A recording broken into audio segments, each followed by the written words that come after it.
Cuando Dios le habló a Abraham: sal de tu tierra y de la casa de tu padre, y ve a la tierra que te mostraré.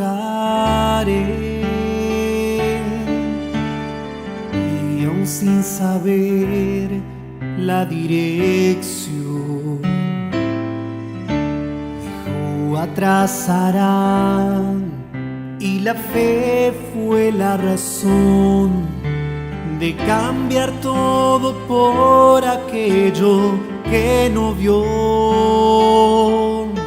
La fe es la certeza de lo que aún vendrá, estar seguro de lo que no se ve.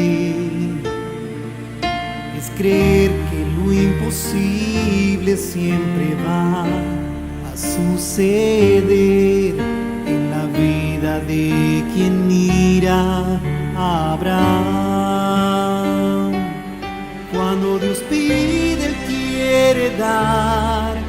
Cuando prueba es para exaltar. Quien cree no mira hacia su condición. Quien tiene la vida en el altar obedece a Dios sin cuestionar. El altar es para quien tiene disposición. Cuando Dios pide, Él quiere dar. Cuando prueba es para exaltar.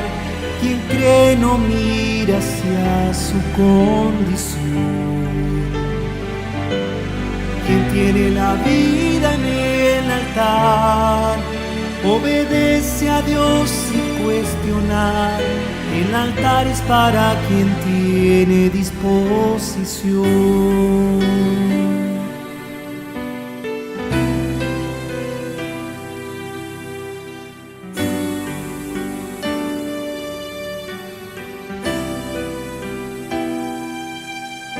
La fe es la certeza de lo que aún vendrá, estar seguro de lo que no se ve.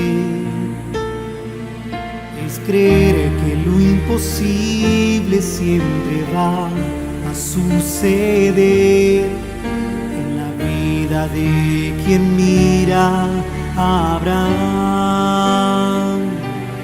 Cuando Dios pide, Él quiere dar. Cuando prueba es para exaltar. Quien cree no mira hacia su condición. Quien tiene la vida en el altar obedece a Dios sin cuestionar. El altar es para quien tiene disposición. Cuando Dios pide, Él quiere dar. Cuando prueba es para exaltar. Quien cree no mira hacia su condición. Quien tiene la vida en el altar obedece a Dios sin cuestionar. El altar es para quien tiene disposición. El altar es para quien tiene disposición. El altar es para quien tiene disposición.